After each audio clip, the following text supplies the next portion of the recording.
Business, la vie IMO.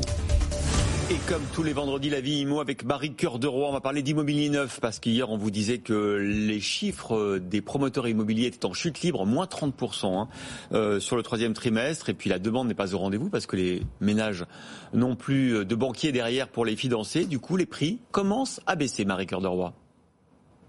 C'est suffisamment rare pour être souligné. Les logements neufs mis en vente commencent à voir leur prix baisser. Le site trouverunlogementneuf.com a regardé spécifiquement les 3 pièces, une catégorie typologie standard, dans les 10 plus grandes villes de France. Eh bien, la moitié de ces grandes villes de France affichent des baisses de prix. Dans le détail, on est à moins 3% à Lyon depuis le mois de février, moins 8% à Nice. Notez également une baisse de prix de l'ordre de 6% à Nantes et de 2% à Montpellier. Lille ne recule que très légèrement, mais comme Toulouse se renchérit au niveau des prix, eh bien c'est Lille qui devient aujourd'hui la ville la moins chère de France en termes d'immobilier neuf.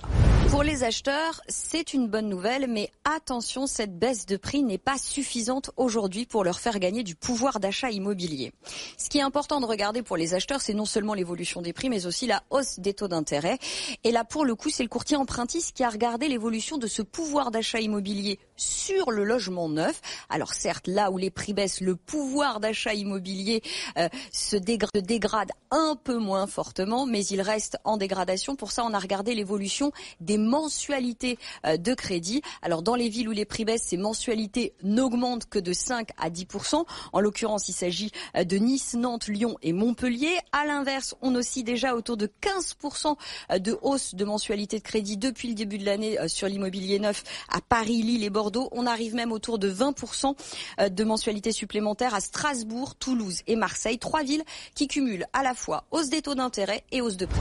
Cette baisse des prix de l'immobilier neuf est à relativiser pour les acheteurs. Pire, elle est dangereuse pour les promoteurs. Car dans la promotion immobilière, il y a des coûts incompressibles, ceux des matériaux de construction et puis celui du foncier de plus en plus cher. Pour autant, les promoteurs aujourd'hui sont obligés d'accorder ces rabais dès le lancement des programmes et pour cause, pour pouvoir être financés par les banques. Aujourd'hui, ces promoteurs immobiliers doivent avoir pré-réservé 50% des logements qui seront construits. C'est 30% habituellement. Aujourd'hui, ça monte donc à 50%. Il faut convaincre un maximum d'acheteurs, quitte à réduire les marges, voire même à vendre à perte. Et attention, ces baisses de prix au lancement de programme s'ajoutent aux grosses décotes sur les queues de programme, ces logements invendus avec des décotes à ce moment-là qui oscillent autour de 10%.